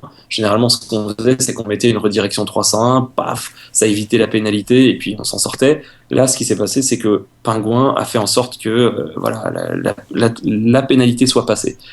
Grosse gueule de bois là, vendredi, le matin, tous les mecs qui faisaient de la redirection 301 se sont réveillés en disant mince, ça a été transmis. Il y a eu une parade à ça, il y a une méthode pour éviter, enfin pour continuer à s'éclater. Dire, on a fait des tests, on était sur Skype là hier et aujourd'hui. Voilà, les sites ils étaient revenus quasiment à la même position qu'avant Pingouin, alors que c'était des sites où il y avait eu énormément d'abus. Donc Pingouin, c'est de l'optimisation, de la suroptimisation d'encre et de la transmission de pénalités à intervalles réguliers. Je pense que c'est ça. Ensuite, tous les articles qu'on voit sur Pingouin, de toute façon, c'est toujours le même bullshit. C'est ah oui, après Pingouin, il faut faire des beaux liens naturels, avoir du bon contenu. Les mecs commencent à te parler de contenu alors qu'il s'agit de Pingouin. Oui, et il faut faire en sorte d'avoir un site utile et éviter le spam, être gentil et pas être méchant. En gros, c'est ça qui revient. Moi, vraiment, les effets que j'ai identifiés, c'est redirection 301 qui transmet la pénalité et encore texte. Ça, c'est vraiment le truc fondamental. Il y a des parades. Ensuite, il suffit juste de les trouver ou de les appliquer. Mais fondamentalement, moi, le problème que je vois, c'est que avant, ils s'attaquaient aux tricheurs, aux spammers. Maintenant, c'est n'importe quel webmaster, quoi. C'est le jeu de qui, hein. C'est ça le problème. Parce que plus les encres, moi, enfin, des red flags dans nos profils de liens, on en a tous, quoi. Ouais. Il suffit que d'ailleurs. Si on prend la vingtaine de facteurs prédominants dans un profil de lien, ben ouais, trop de nofollow, trop de ceci, trop d'encre, trop de machin, trop de ce que tu veux, on l'a tous. Mais après, voilà, pourquoi il y en a qui chargent plus que d'autres, c'est un peu plouf plouf, quoi. Exactement. Et surtout que tu vas avoir un mec qui est complètement white hat, qui va dire si vous voulez soutenir ce site, faites un lien vers mon site en mettant, et là il va mettre le code à copier-coller, ça va être toujours le même code, toujours la même encre, etc. Et puis bam, il va se prendre un gros pingouin dans la tronche, alors que il aurait été super clean et ça aurait pas été un spammer. Disons qu'avec le pingouin, Google cible spécifiquement les SEO. Il cible les SEO parce qu'il sait qu'au lieu de raisonner en termes de transmission, de réseau, de machin, c'est vachement dur quand même à analyser qui fait des liens vers qui, il faut qu'il fasse des recoupements par Wiz, par Tag Analytics, etc. C'est beaucoup plus long à analyser que simplement un profil d'encre. Profil d'encre, là tu cibles tous les référenceurs. White Hat, Black Hat, etc., tous les mecs qui abusent, tu regardes les encres qu'ils utilisent et t'as juste à regarder ça et ça te permet comment ça s'appelle, de ne pas avoir à mobiliser beaucoup de ressources pour faire du filtre sur d'autres éléments. Penguin, c'est un peu, c'est de l'encre. Il y a peut-être d'autres facteurs, il y a forcément d'autres facteurs qui entrent en jeu évidemment, mais il suffit que tu aies la mauvaise encre au mauvais endroit, tu lances ton petit site et que tu aies le malheur qu'un mec veuille t'aider et que sur son PR6 il te fasse un lien optimisé et t'es marron. Alors que t'auras rien demandé à personne, t'auras fait ton job comme il faut, t'auras respecté les guidelines. Alors juste un mec qui t'aura fait un lien à un moment donné et puis bam, tu te fais éclater. J'ajouterais moi que c'est pas que du off-site, hein. Le maillage interne, les encres internes Mhm. sont aussi étudiées par Penguin. Et c'est très facile ensuite de faire une corrélation voilà, sur Opti on-site, sur Opti off-site, chose qui J'ai mo- existait déjà bien avant Penguin d'ailleurs. j'ai moins de retour d'expérience là-dessus. La suroptie des encres on-site, j'ai pas beaucoup d'infos, mais oui, effectivement, maintenant que tu le dis, ça peut expliquer certaines choses, ouais. Ouais, ouais. Je peux potentiellement adhérer. Et tu as un cas concret, ok, là le site il a perdu allez, 70-90% du trafic. Tu conseilles de partir en parallèle avec un nouveau site tout en essayant de récupérer l'ancien. Tu fais que récupérer l'ancien ou tu fais que partir sur un nouveau site. Ouais, la première solution, évidemment. Moi, je pense que. Ensuite, ça dépend. C'est une histoire de retour sur investissement. Et voilà, est-ce qu'il y a les ressources pour faire plusieurs sites? Moi, c'est toujours une stratégie que je préconise. Si tu as maintenant, aujourd'hui, en 2013, avoir un seul money site, c'est du suicide. Tu dois avoir un money site, un site où ton money site, tu vas vraiment être en mode 100% white. Tu vas reprendre ta data et tu vas la remixer, l'adapter un petit peu sur un autre site, sur sur un site qui ira de manière beaucoup plus agressive, etc., etc. Donc moi, ce que je ferais, c'est une stratégie avec plusieurs sites internet. Euh, Ensuite, tu peux essayer que de récupérer l'ancien. Tu peux, hein, si tu fais tout le job, mais enfin, Pingouin, c'est quand même la mise à jour qui a fait le plus mal à la profession, à mon avis, depuis des années. Donc, moi, je dirais quand même que dans tous les cas, il vaut mieux soit repartir de A à Z sur un nouveau site, soit récupérer l'ancien et avoir un nouveau site. Mais que repartir sur l'ancien, ça me paraît un peu compromis. C'est chaud, ouais. C'est chaud. Ben, ça dépend ensuite si tu as abusé ou pas. Si tu as abusé que sur certains termes et pas trop, ok, là tu peux garder ton site. Tu te prends un petit recul, quelques places, et puis voilà, tu remontes après.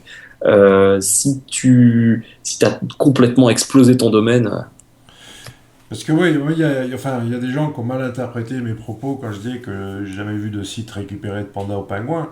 J'ai pas dit ça. J'ai dit que j'ai pas vu de site récupérer le niveau antérieur à la pénalité, oui, bah oui. notamment sur les grosses requêtes. Tu Hmm. peux retrouver du trafic, mais là où tu faisais ton cache, les gros mots-clés, ils te les refilent pas, quoi. Bah, il te les refile pas, et ensuite, quand même, si tu t'es fait pénaliser, c'est que t'étais au-dessus du truc. Donc, t'étais, comment dire, t'avais mis ton os, t'appuyais sur le bouton du NOS en bagnole. Donc, forcément, ton moteur, il lâche. Si tu réappliques les mêmes choses, tu auras exactement les mêmes résultats. Donc, effectivement, tu peux pas avoir le beurre et l'argent du beurre, tu peux pas avoir la pérennité du site White Hat et le traf du site complètement où tu y allais comme un porc. C'est pas possible, tu veux pas, ça marche pas, sauf si tu dépenses des milliers, voire des dizaines de milliers d'euros dans du marketing, dans de la pub télé, dans du jeu concours à la noix, ou dans, voilà. Mais enfin, fondamentalement, rien n'a changé. C'est simplement qu'on l'a eu facile pendant tant d'années et que maintenant, il faut peut-être bosser un petit peu plus dans les règles de l'art. Mais C'est un curseur, c'est juste un voilà. curseur qui a été déplacé. Avant, le seuil de tolérance, il était là, maintenant il est passé là, c'est tout. C'était pareil pour le duplicate avant. Moi, je me Ouais. rappelle où on pouvait. Enfin, je me suis tellement amusé avec des trucs genre Yahoo Pipes. Et puis, je voyais bien le curseur qui, au fur et à mesure, clac, ben, il Ouais. fallait avoir de moins en moins de contenu dupliqué Ouais. pour passer jusqu'à ce que ça soit plus ou moins terminé. Mais bon, après, c'est clair qu'il y en a qui méritent des fessées.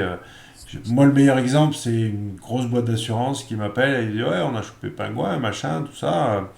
On est emmerdé, on perd plein de sous, il faut qu'on mette des gens au chômage, tout ça. Et vraiment une grosse boîte, hein, connue. Et puis je leur dis bon, mais qu'est-ce que vous avez fait déjà pour, pour endiguer la situation? Bon, ben, première chose, c'est qu'on a arrêté le linking automatique. Non. Donc, ok, t'as ton site de marque, quoi. Tu vois, t'es genre une start-up, tu pèses des millions d'euros, et sur ton site principal de ta marque, tout ce que t'avais trouvé de mieux à faire, c'était, j'en sais rien, un X-Rummer ou un truc comme ça, quoi. Voilà. Et à un moment donné, tu te dis, les mecs, voilà, enfin, il y a quand même une méthodologie.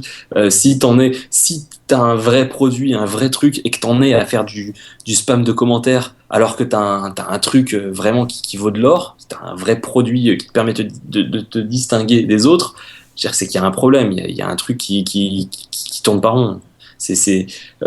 Pour moi, le linking un peu crade, il doit être fait en dernier recours. C'est quand tu as épuisé toutes les autres options. Mais voilà, c'est très facile finalement d'avoir des beaux liens sur des gros sites et tout.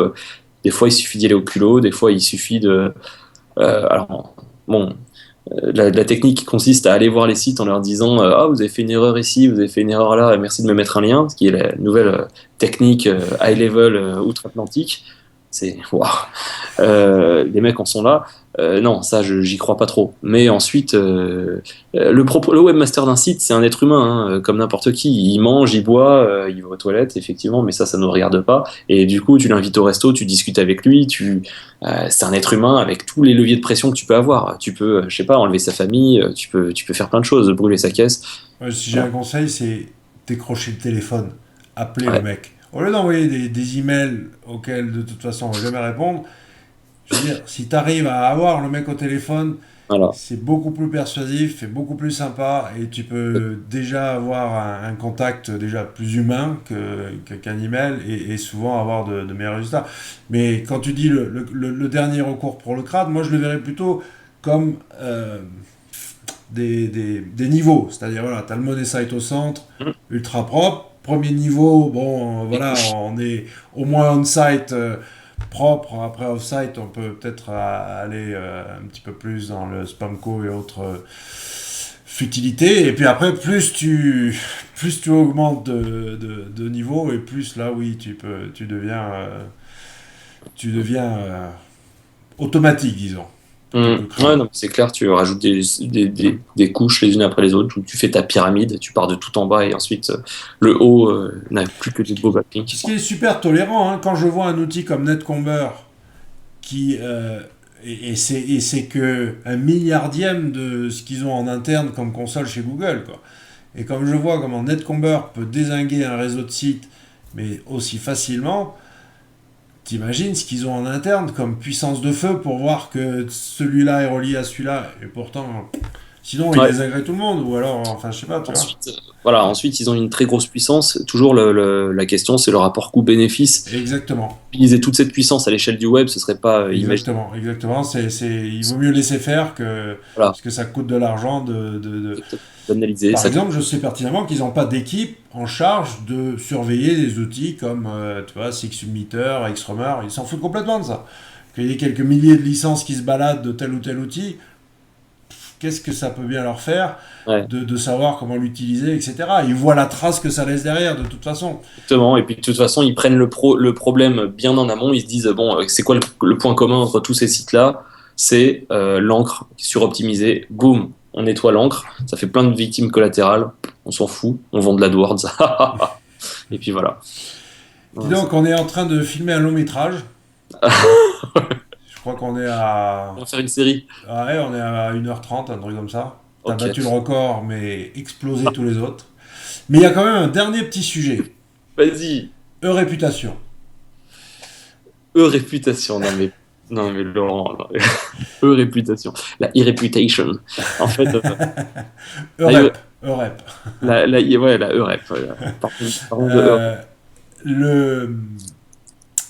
j'ai pas vraiment de questions, mais disons plutôt... Moi, tu le sais en plus, j'ai un peu tâté du truc. Je suis sous-traité pour une agence. Mm. de veille d'intelligence économique. Donc c'était quand même des trucs assez rigolos. Hein, mais ça m'a vite gonflé, quoi. Ça m'a vite gonflé parce que, encore nettoyer, ça va, mais c'est après le suivi, quoi. C'est-à-dire que perpétuellement, il y a toujours un retour de quelque chose qui revient, que machin. Et tu en fais encore au cas par cas. Mais toi, par contre, t'es bien là-dedans, tu te sens à l'aise. Bah écoute, clairement, c'est là où tu peux envoyer à fond des trucs un petit peu crados, où là, c'est le client, entre guillemets, qui te le demande. Où tu peux faire, tu sais, t'as différentes techniques en e-réputation, hein. Tu peux effectivement soit pousser des ressources déjà existantes, tu peux aussi faire d'autres trucs sur des personnes un peu moins sensibles. Tu peux faire de l'homonyme, tu peux créer des homonymes, tu peux faire monter des pages Facebook qui appartiennent pas aux clients, ou des pages jaunes, etc., etc. Ça, c'est une méthode aussi qui existe. Il y a plein de solutions qui existent. Il y en a une qui est effectivement appliquer du négatif SEO au site qu'on veut faire tomber. Donc on a fait des tests chacun de son côté, Paul de son côté et moi du mien. Euh, voilà, tu dupliques le site et en fait tu lui colles un wget et tu fais en sorte que ça soit récurrent en fait, que tu le dupliques en fait en continu et tu le mets sur un domaine expiré avec un gros PR et au fil du temps ça commence à descendre. Le truc, tu vas me dire ouais, mais si tu as du contenu dupliqué, du contenu négatif dupliqué, au final si le mec arrive sur le site original ou sur ton site, ça vient même, il va avoir un message négatif. Toi tu lui affiches avec du cloaking, tu t'affiches un truc qui correspond bien. Donc non, ouais, la réputation, j'en fais un peu. Ça rapporte beaucoup d'argent, donc clairement, hein, faut pas se leurrer, c'est très lucratif. Ça permet voilà, c'est plusieurs mois de CA en une mission. Euh, c'est un truc, effectivement, au bout d'un moment, ça commence à devenir gavant. C'est vrai, hein, tu as raison, il faut faire du suivi, il faut machin, etc. Ensuite, si tu délègues, si tu sous-traites, si tu fais le truc dans les règles de l'art, tu peux avoir le meilleur des deux mondes. Hein. Tu peux avoir à la fois le fait de te faire plaisir, de pas trop s'occuper des choses rébarbatives et encaisser. En tout cas, s'il y a bien un filon sous-exploité à l'heure actuelle, c'est bien celui-là, parce que enfin, tout le monde a besoin d'un bon nettoyage, hein. Ouais, c'est clair. Ou en tout cas d'une maîtrise, même sans que ce soit négatif, hein. Quand je vois les marques avec derrière le nom de la marque 4 ou 5 résultats, c'est des sites de coupons ou des trucs comme ça, c'est pas bon, quoi. Ouais, c'est clair. Ouais, c'est clair. Ou de toute façon, il y a des marques, à mon avis, qui doivent impérativement se mettre là-dessus sur le sur la réputation. C'est tous ceux qui se font toutes les grosses marques en fait qui se font contrefaire. Donc tous ceux qui souffrent de la contrefaçon. Tout ce qui est Louboutin, tu tapes Louboutin pas cher, etc. Enfin, tu les vois, tous ceux qui spamment en fait, hein, en massif, tout ce qui est Ugg Boots ou là, il y a c'est comme ça que je découvre les nouvelles marques. C'est en regardant les spams, je vois ah tiens, ça c'est quoi California, non Canadian Outlet ou un truc comme ça. Toutes ces marques-là, en fait, il faut impérativement qu'elles maîtrisent leur réputation parce que les mecs ils font du domaine expiré, ils font du hack de site. J'ai vu du Christian Louboutin sur un nom de domaine sur le site d'une ambassade, l'ambassade de France en Irak. Je vais te ressortir le lien direct. En Irak, voilà, Louboutin FR. Tu regardes ce lien-là et tu regardes la home. C'est assez effrayant, donc on le mettra en description. C'est voilà, t'as la nana dans son truc léopard qui vend du Christian Louboutin avec des remises de 50 à 70% sur le site de l'ambassade de France en Irak. Ambassade de la République d'Irak à Paris. Non, c'est l'inverse, pardon. Ambassade de la République d'Irak à Paris.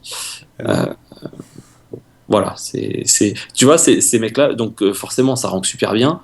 Le site de l'ambassade sur Christian Louboutin, et c'est un site hacké. Donc si Monsieur Louboutin, d'ailleurs, s'il nous écoute, s'il veut de la presta, pourquoi pas, il faudrait que lui, il ait 10 sites. Il faudrait qu'il organise sa propre concurrence. Ouais, Tu sais, je vais dire, pour avoir bossé avec plusieurs marques de luxe, et je crois qu'ils ont même pas encore compris comment fonctionne le web, hein. Ouais, j'ai aussi des retours d'un très bon ami qui travaille aussi avec des grosses marques dans le luxe. Les mecs en sont, ouais, effectivement, enfin, ils refusent d'avoir des sites partenaires, enfin, des sites légitimes sur leurs mots-clés. Ils préfèrent, enfin, ils croient qu'en virant leurs partenaires, ils vont avoir un web propre où il y aura que eux, mais alors que s'ils virent les mecs qui sont positifs, qui vont dans leur sens, ils auront des spammers qui vont prendre. Si, après, t'en as qui. Il y avait un petit groupe, hein, Kenzo, Christian Dior, des 3-4 là, à avoir mis en place une cellule de gendarmes, mais il y a même 10 ans de ça, hein. Et genre, tu vendais officiellement via affiliation des parfums Christian Dior ou autres, ou Kenzo, et tu te prenais une assignation pour contrefaçon de marque, parce que t'as pas le droit d'appeler ta page Christian Dior, quoi. Mais là, maintenant, ils sont dépassés, parce que ces gars-là, voilà, ils savent se planquer, quoi. Et là, Voilà. c'est beaucoup Oui, ils plus s'en compliqué chient. de les choper, quoi. Exactement, c'est clair. C'est clair. Et puis, voilà. Et puis, de toute façon, à mon avis, l'erreur que font les marques, c'est de tout faire, enfin, les grosses marques comme ça de luxe, c'est de tout déléguer à leur pôle juridique, parce qu'ils ont appris à gérer les problèmes que comme ça, avec du juridique, avec du procès, etc. Mais Internet, c'est mondial. Internet, il y a du spam, il y a voilà, plein de choses comme ça. Tu peux pas envoyer un recommandé à un spammer. Je veux dire, le mec, c'est un faux Wiz qui est en Chine, hébergé en Ukraine, qui passe par un proxy en Suède. Enfin, qu'est-ce que tu fais avec ce mec-là? Donc tu vas commencer à faire des plaintes d'IMCA, etc. Mais bon, c'est pas pérenne. C'est Ah toujours ouais, là. pourtant, c'est possible. Je sais pas si t'avais suivi un peu le début des Anonymous et leur lutte contre l'église de la Scientologie suite à la fameuse vidéo de Tom Cruise, là, Mm. qui était diffusée, enfin la fameuse vidéo interne à l'église de la Scientologie. Et ils sont très forts en web, les scientologues. Et ils arrivaient quasiment en temps réel à dézinguer la vidéo. Elle était postée, plaf, quelques minutes après, elle tombait, quoi. Ouais, ouais. C'est-à-dire ils avaient pigé. Et c'est pour ça d'ailleurs que c'est un peu Batman et le Joker, quoi. De l'autre côté, les gars de 4chan ont trouvé en fait le côté pile ou le côté face, selon comment on veut voir les choses. Mais bon, bref. Donc oui, c'est possible, mais ils sont largués, non, ils sont complètement dépassés. C'est et le Boutin et les autres, non, non, moi j'y crois pas une seconde. Il faudrait Enfin, c'est déjà une qu'ils. assignation, hein. Fais gaffe, Laurent. Pardon? Je dis, on va se prendre une assignation pour ce que tu veux dire. Toi, t'es Non. en Andorre, tu t'en fous, mais. Ouais, moi, ça viendra plus lentement que toi. C'est possible, hein, mais je ne sais pas s'il a déposé, Je s'il a vous connais déposé pas. sa marque ici. Je sais pas qui vous êtes d'ailleurs. Qu'est-ce que vous voulez, monsieur? Ah, Enfin bon, écoute, c'était bien sympa. écoute, Euh, on n'a on pas a- dévoilé de super bons plans. Si les gens croyaient trouver le secret du référencement, ben, il va falloir venir fin novembre, quoi, hein. mais il n'est pas trop tard encore pour te voir déguisé en, je sais pas, en Zorro ou te voir entièrement torse nu. Vas-y, c'est la fin de la vidéo. Écoute, ben, j'avais pas prévu.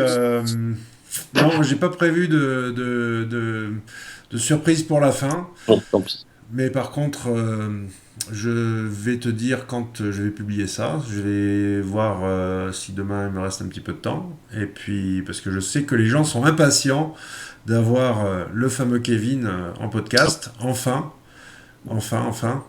J'espère qu'ils en auront pour leur temps. Donc merci. Et puis en plus, ah oui, au fait, parce que comme d'habitude, Paul nous a fait faux bon. Comme il pose toujours des lapins. Parce que normalement, c'était un double podcast avec Monsieur Paul Sanchez. Mais le monsieur étant toujours avec 2-3 jours de retard, on verra une prochaine fois. Sans commentaire.